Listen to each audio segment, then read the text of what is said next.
Setelah aku pergi, mantan suamiku mengemis padaku. Assalamualaikum warahmatullahi wabarakatuh. Apa kabar bunda? Semoga Allah selalu memberikan kebahagiaan.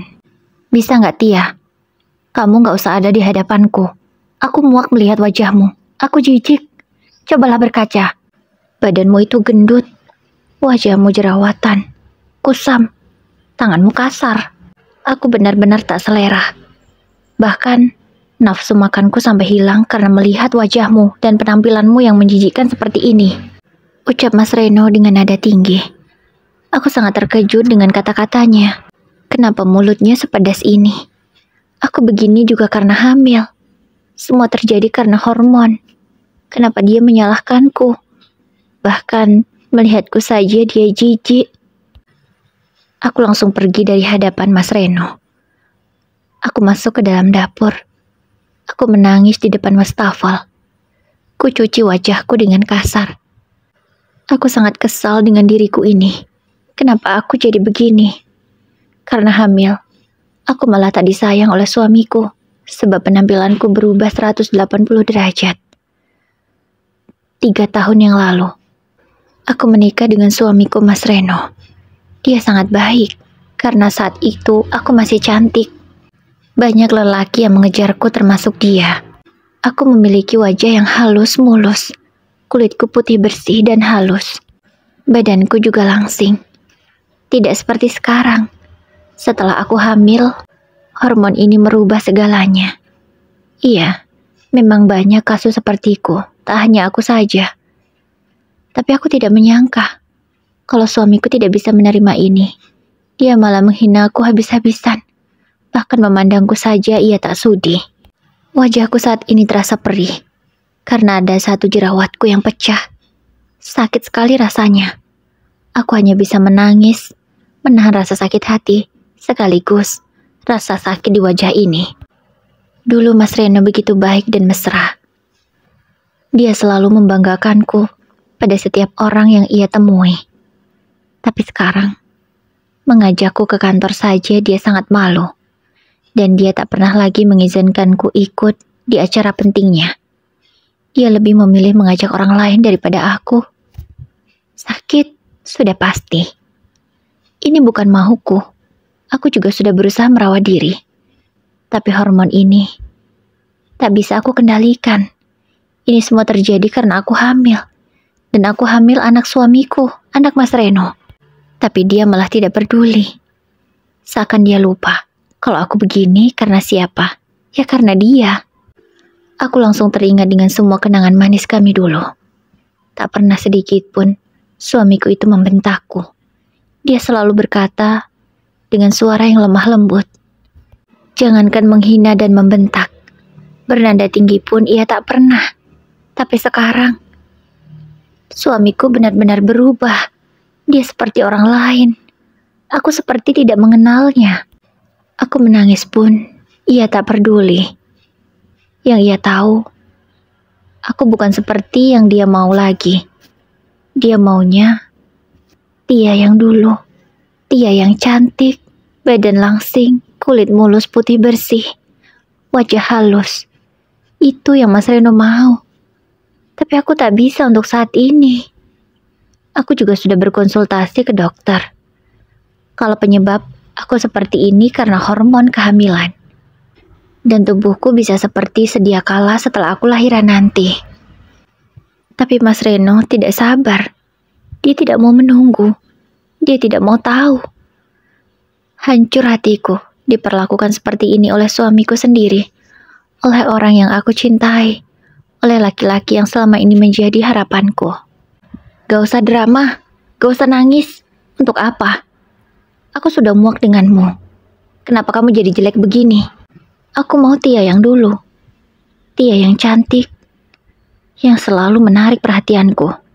Bukan seperti sekarang. Rasanya melirikmu saja aku tak sudi. Ucap Mas Reno lagi dengan kasar.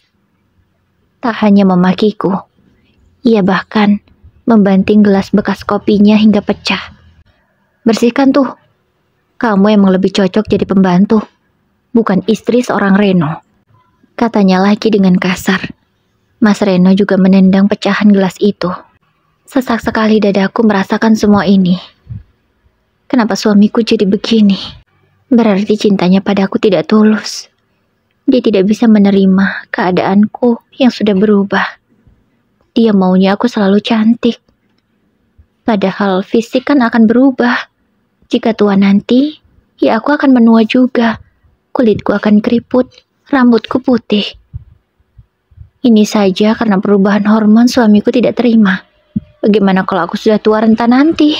Ya Allah, sabarkanlah dan kuatkan aku. Kalau tidak karena ada anak di dalam perut ini, mungkin aku sudah pergi.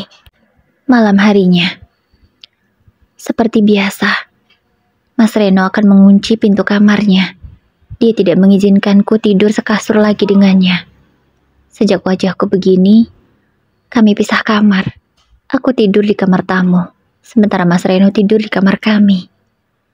Dia tidak sudi sekasur denganku. Baginya aku ini sangat menjijikkan. Sudah 4 bulan juga, aku tak pernah disentuh oleh Mas Reno. Boro-boro berhubungan. Untuk salim dengannya pun, ia enggan. Tak ia biarkan tangannya ku cium. Sejijik itu Mas Reno denganku. Hampir setiap malam, sebelum tidur aku selalu menangis karena meratapi nasibku yang sangat malang.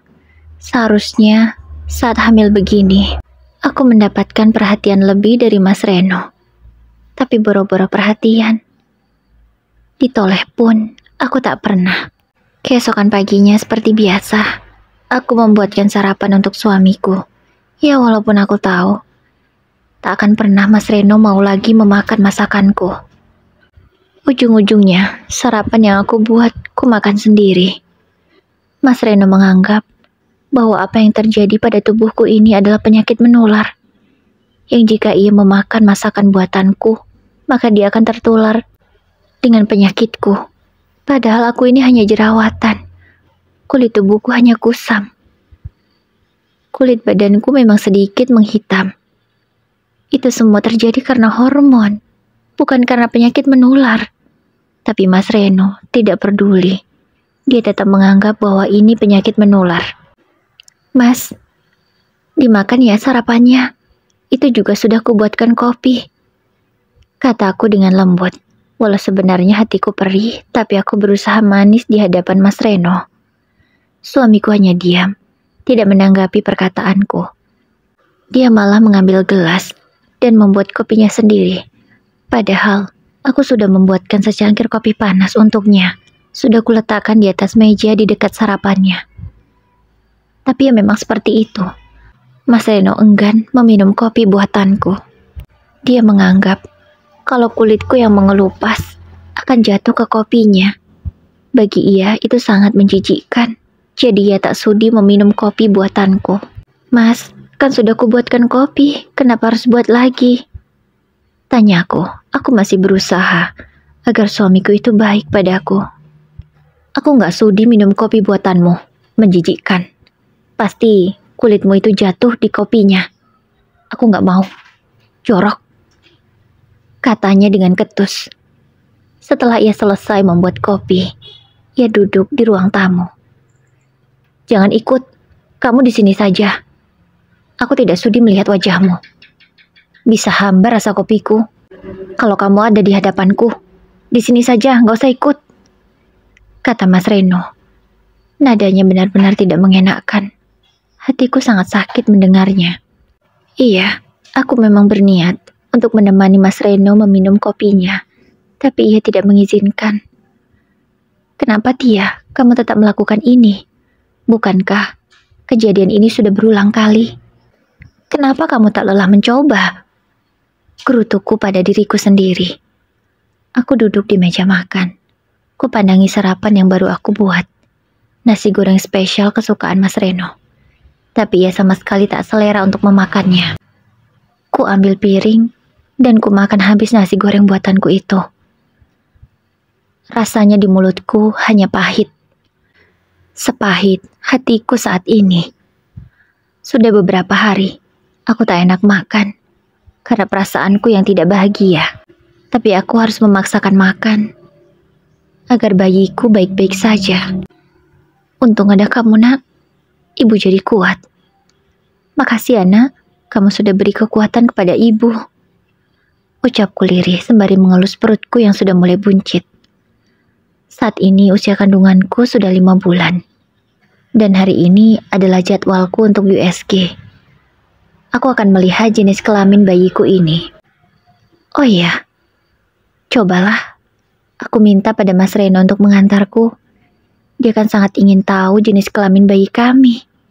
Mungkin dengan ini, dia bisa sedikit baik. Batinku. Kulihat di ruang tamu, Mas Reno sedang memakai sepatunya. Yang biasanya, aku yang memakaikan sepatu untuk Mas Reno. Tapi sejak wajahku begini, ia tak pernah mau lagi.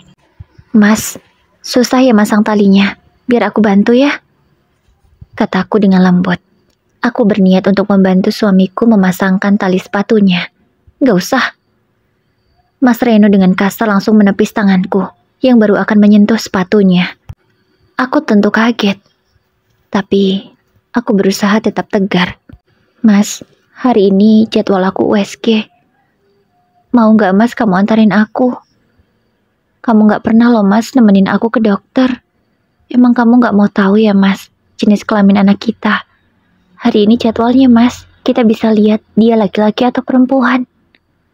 Ucapku dengan lembut. Pergilah sendiri. Aku tidak mau mengantarmu. Aku juga sudah tidak peduli. Anak itu mau laki-laki atau perempuan. Aku tidak mau tahu. Urus saja bayimu. Aku hanya mau memberimu uang saja. Jawab Mas Reno dengan ketus. Sakit sekali hatiku. Tidak kusangka. Soal ini saja, Mas Reno tidak peduli. Nih, ambil.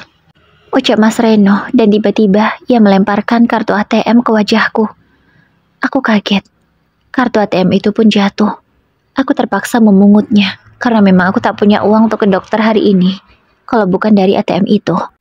Mas, bisa kan kamu ngasihnya baik-baik? Kataku dengan mata berkaca-kaca. Suaraku pun sudah bergetar. Itu artinya aku menahan tangis. Aku gak bisa baik-baik sama kamu. Aku muak. Sudahlah, jangan ajak aku bicara terus. Bisa-bisa aku telat ke kantor gara-gara wanita buruk rupa sepertimu. Umpat Mas Reno lagi. Ia tak memperdulikanku. Ia tak peduli aku yang menangis karena ucapannya. Mas Reno langsung mengambil tasnya dan berjalan menuju keluar rumah. Kok bisa ya? Aku menikah dengan wanita sepertimu. Aku merasa ditipu. Seorang Reno yang tampan, tapi istrinya buruk rupa. Kata suamiku sembari berjalan. Kemudian, Mas Reno membuka pintu dengan kasar, lalu menutupnya dengan cara membantingnya sangat kuat. Aku sangat terkejut. Aku hanya bisa memejamkan mataku. Kenapa begini, Mas? Apa salahku? Kenapa kamu berubah? Kataku lirih. Air mata langsung mengalir dengan sangat derasnya. Aku hanya bisa terduduk lesu di sofa. Hari ini, aku harus kontrol seorang diri lagi. Iya, sejak usia kandunganku 2 bulan, Mas Reno tidak pernah mau menemaniku. Karena dia malu, sebab wajahku sudah seperti ini. Di awal kehamilan, memang tidak banyak jerawatnya, hanya jerawat kecil-kecil saja. Tapi setelah kehamilanku 2 bulan, jerawatnya semakin banyak dan ukurannya besar-besar. Itu membuat wajahku ini jelek dan kusam. Itulah yang membuat suamiku malu jika berada di sampingku. Segera aku hapus air mataku. Aku masuk ke dalam kamar untuk berganti baju. Aku harus segera berangkat, takut kesiangan. Aku mencoba melupakan semua masalah yang terjadi, walau itu mustahil. Kupoles wajahku dengan bedak tipis, tapi itu malah membuat jerawat di wajahku ini terasa perih. Aku hanya bisa meringis kesakitan. Segera ku cuci mukaku sampai bersih. Aku memutuskan hanya memakai sunscreen dan lipstik saja, karena sepertinya skincare apapun tak bisa aku aplikasikan ke wajahku ini selain sunscreen. Ya Allah, berilah hamba kesabaran, kataku sembari berkaca dan mengoleskan sunscreen di wajahku. Setelah selesai bersiap, aku langsung keluar rumah. Karena taksi online yang aku pesan sudah datang. Tujuannya ke klinik A kan Bu, sesuai pesanan? Tanya sopir taksi online itu. Iya Pak, jawabku singkat. Bukan bermaksud sombong, tapi aku tidak biasa kalau mengobrol dengan laki-laki yang bukan muhrimku. Aku khawatir jika menimbulkan fitnah. Makanya aku menjawab seperlunya saja. 25 menit perjalanan, akhirnya aku sampai di klinik spesialis kandungan, tempat biasa aku kontrol dari awal kehamilan sampai sekarang. Aku sudah nyaman dengan dokternya, jadi tidak mau berpindah tempat. Beruntunglah, aku sudah daftar secara online tadi, jadi tinggal menunggu panggilan saja. Kebetulan antrianku nomor 2. Pasti cepat dipanggil. Saat aku menunggu, hanya ada satu ibu-ibu lainnya. Sudah berapa bulan Bu kandungannya? Tanya ibu itu padaku. 5 bulan Bu, jawabku. Oh sama, saya juga 5 bulan, kata ibu itu. Aku pun tersenyum, karena aku tidak tahu harus menanggapi apa. Semoga sehat-sehat ya Bu sampai kita lahiran, katanya lagi. Amin, iya Bu. Semoga ibu juga lancar sampai persalinan ya, balasku. Iya, aku bukan orang yang pandai berbahasa basi. Kalau tidak terlalu akrab, aku bingung harus mengobrol seperti apa. Lama banget ya wanita tadi. Padahal kulihat dia nggak hamil loh. Tapi kok lama banget ya konsultasinya, ucap ibu itu lagi sembari melihat ke arah ruangan dokter. Emang siapa Bu yang sedang kontrol? Tanya aku ikut penasaran. Karena kalau bukan wanita hamil, kenapa dia kesini? Apalagi promil. Tapi seharusnya sama suaminya. Lagi promil kali ya? Tapi kok sendirian? Ucap ibu itu menduga-duga. Bisa jadi Bu, mungkin suaminya sibuk, jadi istrinya datang sendirian, jawabku. Oh bisa juga ya Bu gitu. Kami pun menghentikan obrolan, karena suami ibu itu datang. Dia baru saja membelikan cemilan dan minuman untuk istrinya. Ini mah diminum, kamu pasti haus, kata suami ibu itu dengan lembut, sembari membukakan botol minum yang ia berikan. Seketika, aku langsung iri melihat kemesraan mereka.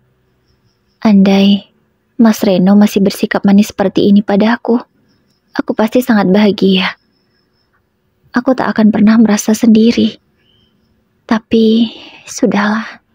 Aku tak boleh mengeluh, tak boleh iri dengan kebahagiaan orang lain.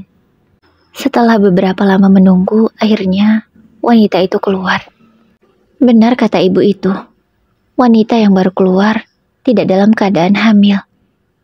Dia juga seorang diri, tidak ada yang menemani. Saat melihatku, ekspresi wajahnya terlihat tidak mengenakkan. Ia seperti jijik. Entahlah, mungkin karena wajahku yang jerawatan begini. Jadi, dia meremehkanku. Wajar, penampilannya begitu modis. Bajunya juga seksi. Ya, baju-baju yang kurang bahan gitu.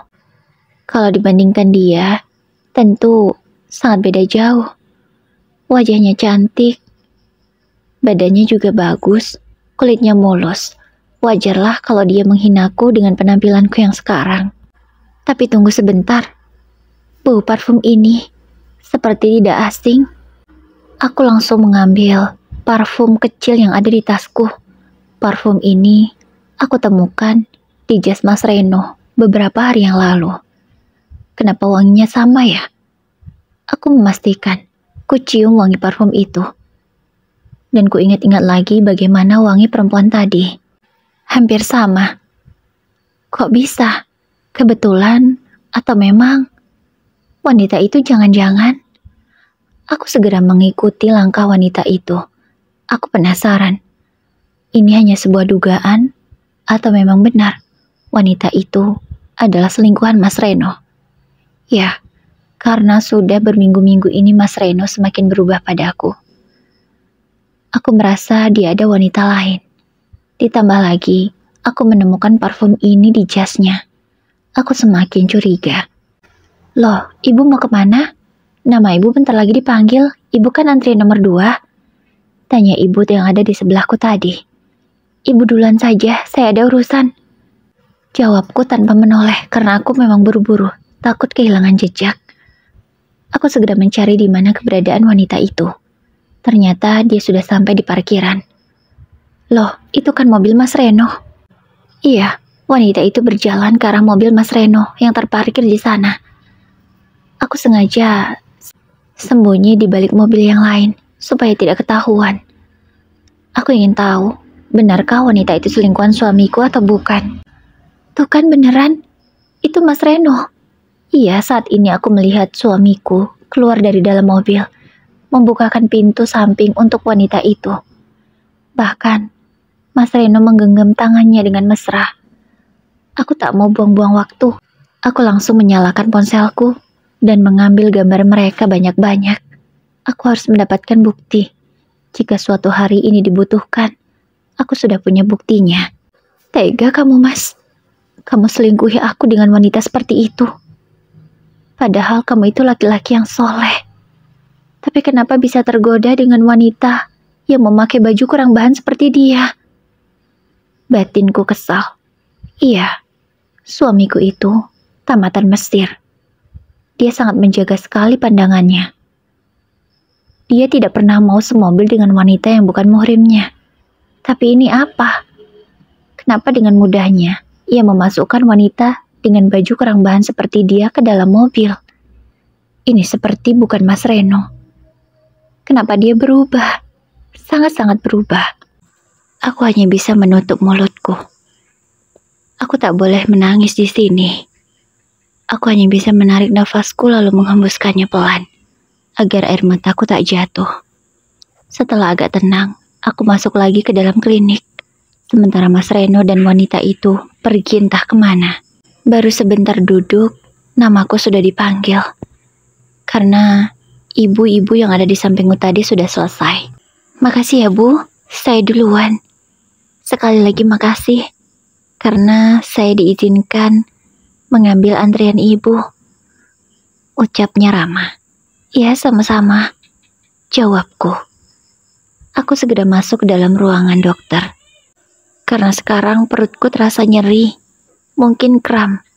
Karena aku terlalu terkejut dan stres dengan peristiwa barusan. Loh, ibu kenapa? Kok megangin perut? Apa perutnya sakit? Tanya dokter Angel saat melihatku. Iya dok, perut saya agak kram. Jawabku. Ya sudah, mari Bu, silahkan berbaring biar saya periksa. Dokter Angel langsung mengecek dan melakukan USG. Ia takut jika terjadi sesuatu pada bayiku. Alhamdulillah, setelah diperiksa oleh dokter, kramnya sudah hilang. Alhamdulillah Bu, bayinya baik-baik saja. Dia juga sangat aktif. Ibu mau tahu nggak jenis kelaminnya apa? Tanya dokter Angel. Sembari tersenyum ke arahku. Iya dok. Jenis kelaminnya apa? Tanya aku penasaran. Laki-laki. Sesuai keinginan suami ibu. Kata dokter Angel dengan raut wajahnya yang begitu bahagia. Aku bukannya senang dengan jawaban dokter Angel. Aku malah langsung menangis. Iya, saat ini aku senang karena keinginan Mas Reno untuk punya anak lelaki sudah terwujud. Tapi keadaannya berbeda. Bahkan, dia tidak peduli lagi dengan anak ini. Yang ia pedulikan hanyalah kesenangannya sendiri. Loh, kok ibu menangis? Apa saya salah bicara? Kalau saya salah bicara, saya mohon maaf ya Bu. Kata dokter Angel merasa bersalah. Aku menggeleng. Lalu ibu kenapa menangis? Kalau ibu ingin bercerita, saya siap mendengarkan.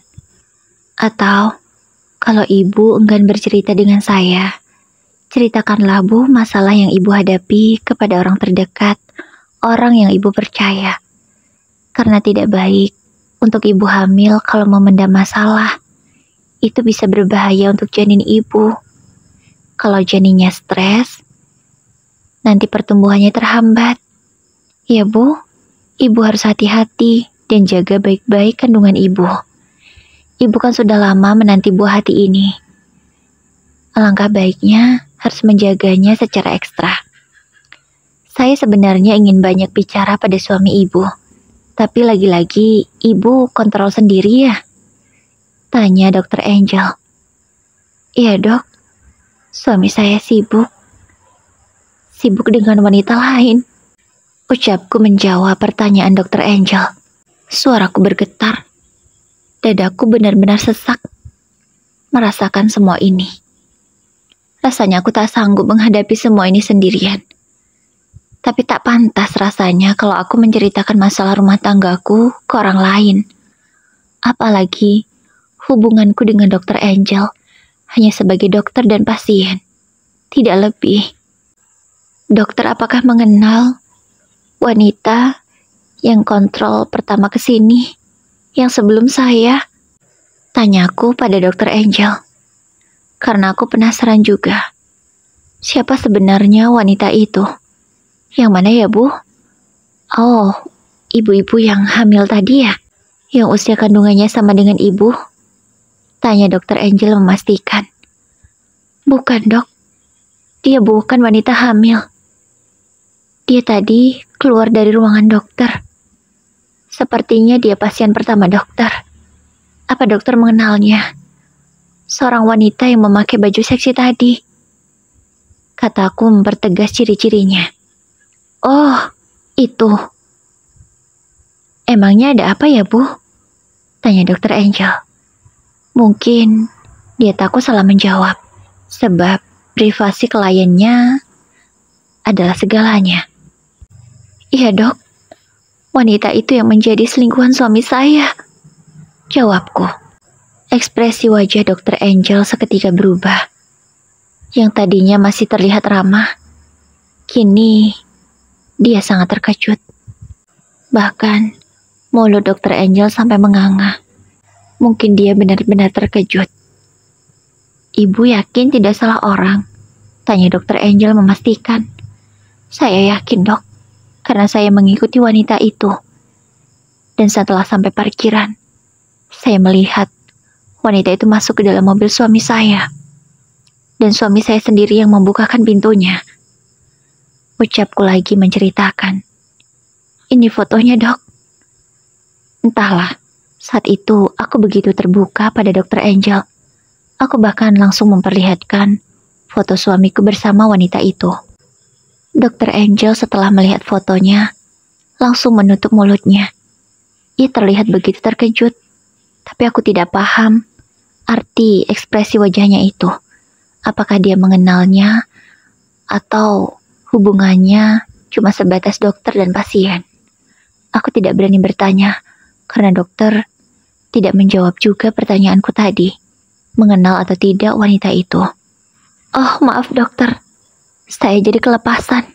Maaf ya dok. Maaf.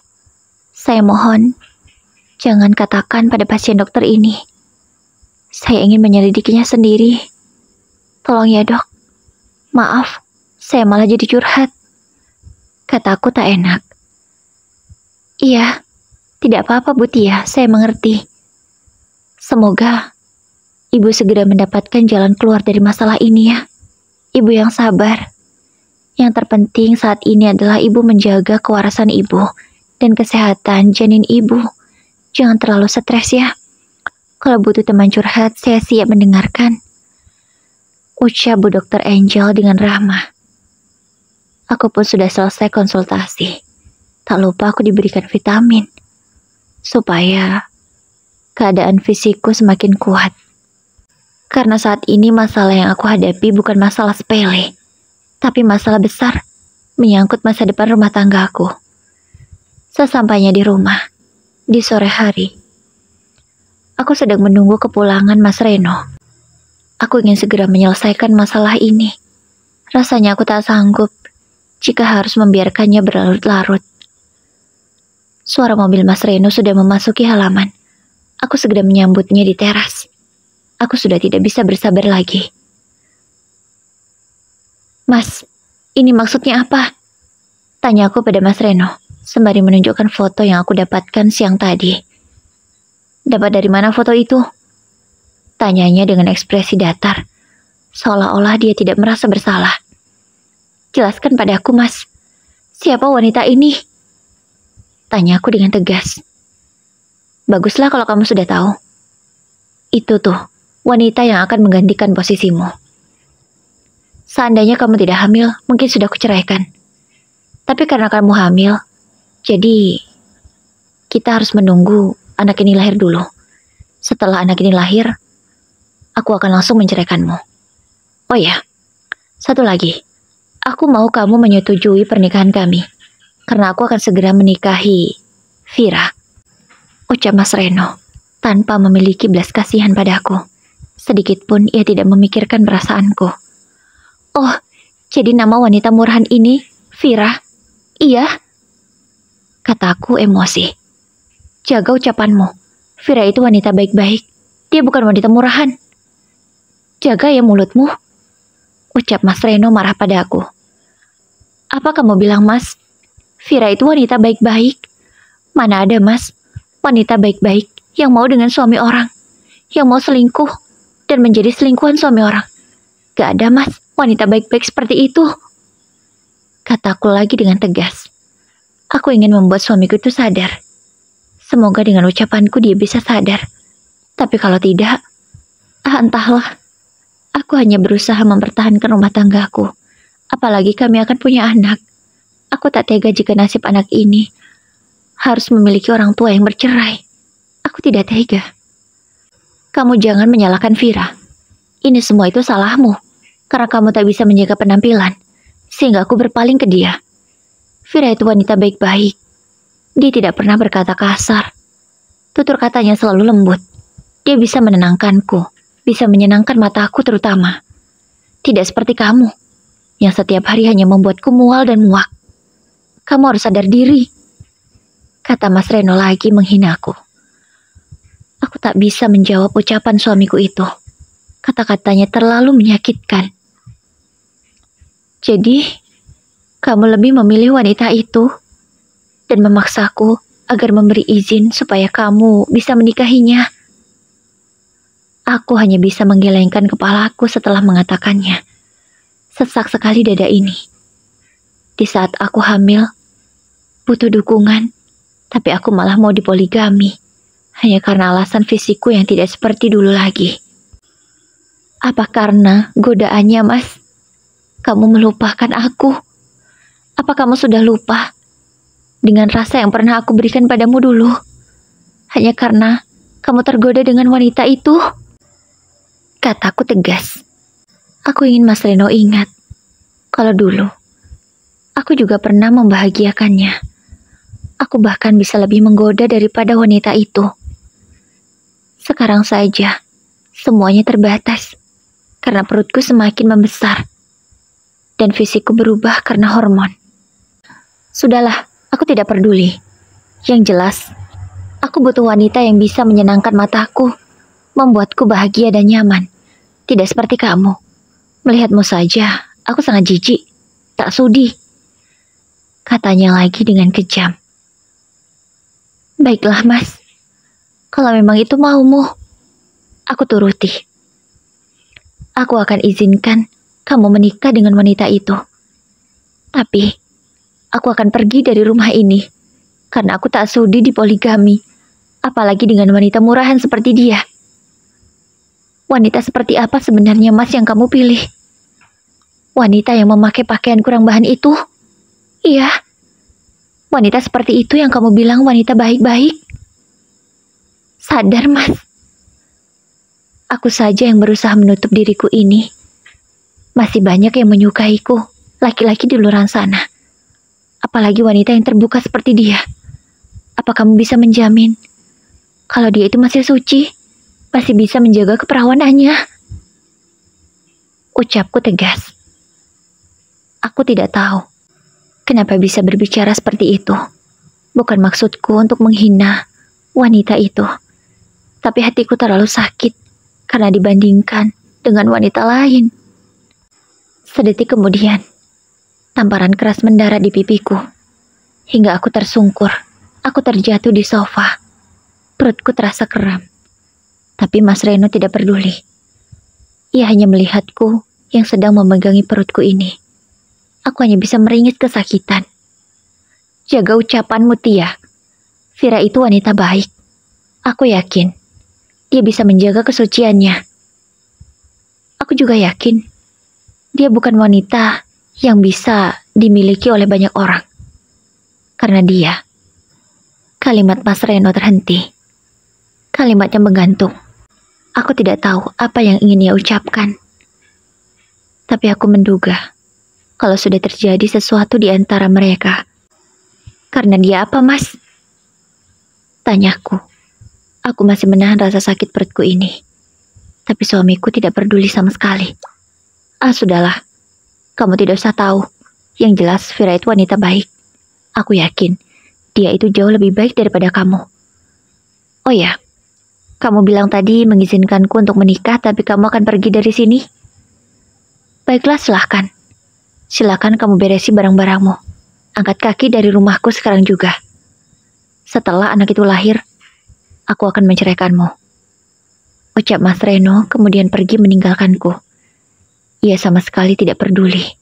Ia langsung masuk ke dalam kamar dan menguncinya. Aku hanya bisa menarik nafasku agar rasa sakit ini sedikit berkurang. Setelah kramnya hilang, aku masuk ke dalam kamar tamu. Kuberesi baju-bajuku. Iya, aku hanya membawa sebagian bajuku saja. Karena yang lainnya ada di kamar Mas Reno. Sepertinya ini adalah langkah yang tepat aku ambil. Daripada aku menderita, lebih baik aku pergi. Daripada aku terus dihina dan sakit hati setiap hari. Apalagi aku akan dimadu. Aku tak sanggup. Setelah selesai membereskan barang, aku memesan taksi online. Aku akan pulang ke kampungku. Iya, kampungku cukup jauh dari kota ini. Membutuhkan waktu 10 jam perjalanan. Untungnya aku masih punya uang pemberian Mas Reno dari sisa aku melakukan USG tadi siang. Uang di dalam ATM itu semuanya sudah aku ambil. Sengaja aku lakukan untuk berjaga-jaga. Dan ATM-nya sudah kuletakkan di atas meja ruang tamu. Semoga uang ini cukup untuk kebutuhanku sampai aku punya pekerjaan. Di kampung, aku tak punya siapa-siapa lagi. Tapi aku masih punya rumah peninggalan orang tuaku. Sebenarnya, aku punya satu orang kakak, tapi dia ada di Kalimantan, merantau ikut suaminya. Dan kami sudah lama tidak berkomunikasi. Karena hubunganku dengan kakakku itu hanya saudara angkat, bukan saudara kandung. Sebenarnya, aku masih ingin menjalin hubungan baik dengan dia. Tapi, kakakku itu responnya kurang baik, jadi aku malas. Mungkin, ia tidak menganggapku saudara lagi. Di kampung ini, aku hanya punya rumah, tidak punya sawah atau kebun. Jadi, aku harus putar otak, supaya bisa mendapatkan uang. Setelah berpikir keras, dan setelah 1 bulan di kampung, dan uang yang aku miliki sudah menipis, aku memutuskan untuk menulis sebuah novel. Novel yang menceritakan tentang kehidupanku. Alhamdulillah, dari situ aku bisa menghasilkan uang. Iya, bukan maksud ingin mengambil keuntungan dari penderitaanku. Tapi saat ini hanya itu yang aku bisa. Karena tak mungkin aku bekerja berat dengan keadaan perut yang sudah sebesar ini. Usia kandunganku sudah masuk yang ke-7 bulan. Aku harus ekstra hati-hati supaya tidak ada masalah dengan bayiku. Karena aku sudah lama menanti anak ini.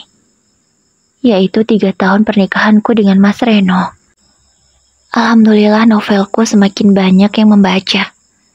Itu artinya penghasilanku semakin hari semakin bertambah. Aku harus menabung untuk biaya persalinanku.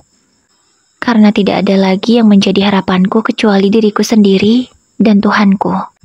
Alhamdulillah, sudah saatnya melahirkan, tabunganku sudah cukup. Sehat-sehat ya nak. Bantu ibu berjuang, kamu harus kuat. kita pasti bisa. Setiap hari, aku selalu mengajak anak dalam perutku ini bicara. Aku yakin dia bisa mendengarnya. Karena ikatan batin kami pasti sangat kuat. Alhamdulillah, setelah konsultasi dengan bidan, aku bisa melahirkan secara normal. Aku lega.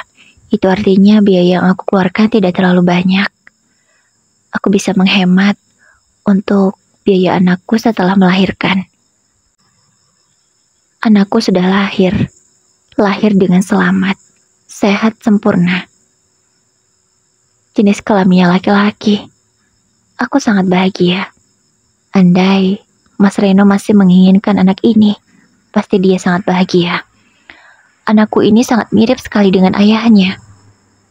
Sayang ya, Mas Reno tidak menginginkannya lagi. Aku sudah memberitahu Mas Reno kalau anaknya sudah lahir, tapi dia tidak peduli. Pesanku hanya dibaca, tidak dibalasnya. Malahan yang datang ke rumah ini adalah surat perceraian kami.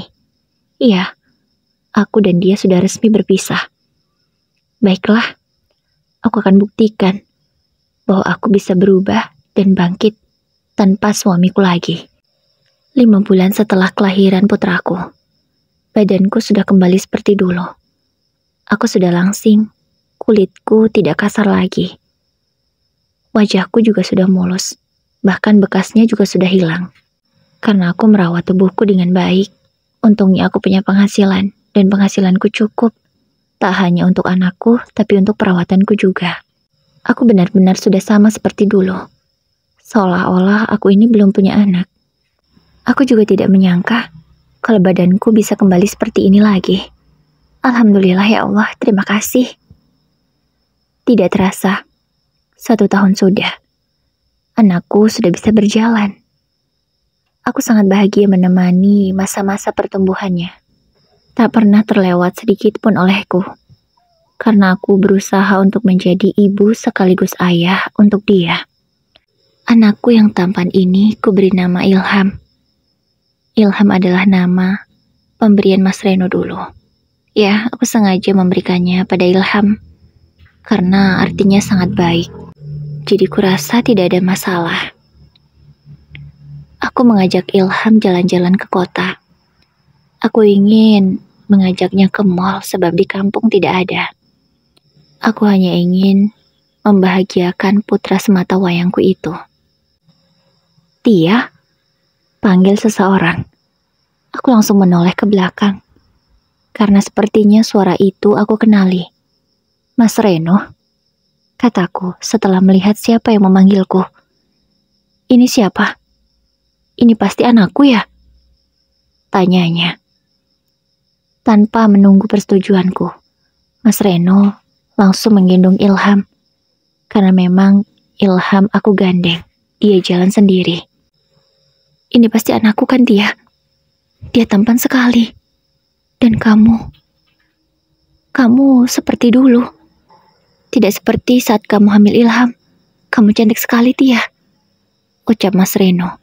Matanya melihatku begitu liar. Sama persis seperti dulu ketika kami baru menikah. Aku risih tentunya karena dia bukan siapa-siapaku lagi. Dia hanya ayah dari anakku, tapi bukan suamiku lagi. Maaf Mas, jangan memandangku seperti itu. Ingat, kita bukan muhrim. Kataku tegas. Maaf, bukan maksudku mau kurang ajar. Tapi kalau kamu mau rujuk, aku siap. Aku mau menerimamu lagi, kata Mas Reno. Kata-katanya benar-benar membuatku muak. Bisa-bisanya dia berkata semudah itu. Ia pikir, aku ini apa? Aku bukan wanita gampangan. Yang ia buang, lalu bisa ia pungut lagi. Dasar lelaki egois. Maaf Mas, kalau memang kamu ingin bertemu dengan Ilham dan memberikan haknya, aku akan terima. Tapi, kalau untuk rujuk, maaf, aku tidak sudi. Jawabku tegas. Iya, aku ingin tahu bagaimana ekspresi laki-laki tidak tahu diri itu. Dan ia langsung menurunkan anaknya. Mas Ilham kini malah berlutut di hadapanku. Tia, aku minta maaf atas kesalahanku dulu. Aku hilaf. Maafkan aku. Sekarang aku sadar. Kalau Hormon ibu hamil itu memang tidak bisa diprediksi. Apa yang terjadi pada kamu terjadi juga pada Vira. Tapi setelah Vira melahirkan, sudah berbulan-bulan, badannya tidak bisa kembali seperti badanmu. Jerawatnya juga malah semakin banyak. Bekasnya sulit hilang. Sudah treatment kemana-mana, sudah banyak habis uang, tapi tidak ada hasilnya. Aku tidak selera melihat Vira lagi sekarang. Astagfirullah Mas, kok bisa ya kamu mengatai istrimu di hadapan mantan istrimu? Kamu ini laki-laki pecundang ya, tidak bertanggung jawab sekali. Malu Mas, aku punya mantan suami seperti kamu. Sudahlah, tidak usah membicarakan kejelekan istrimu di hadapan wanita lain. Itu dosa besar, seharusnya sebagai suami. Kamu menjadi garda terdepan untuk membela istrimu, bukan malah menjelekannya. Ya ampun, aku gak habis pikir. Ternyata kamu itu laki-laki pecundang ya. Kataku lagi dengan tegas. Aku segera menggendong Ilham. Aku lalu mengajaknya pergi. Tia, tunggu. Aku mohon Tia, maafin aku. Kamu mau ya balikan sama aku? Mas Reno masih tetap saja memohon. Dia benar-benar tidak punya malu. Kamu bisa kan Mas mendengar kalimatku tadi? Aku tidak sudi. Ucapku dengan nada yang semakin tegas. Kalau memang kamu mau ketemu Ilham, aku izinkan. Tapi kalau kamu mau membahas tentang kita, lebih baik jangan pernah temui aku. Ku percepat langkahku agar tidak dikejar oleh Mas Reno. Untunglah, ia tak mengejarku lagi. Aku segera mengajak Ilham untuk pulang, karena sudah cukup jalan-jalannya hari ini. Sampai rumah, ponselku berdering. Sedari tadi sih berderingnya, tapi ku abaikan.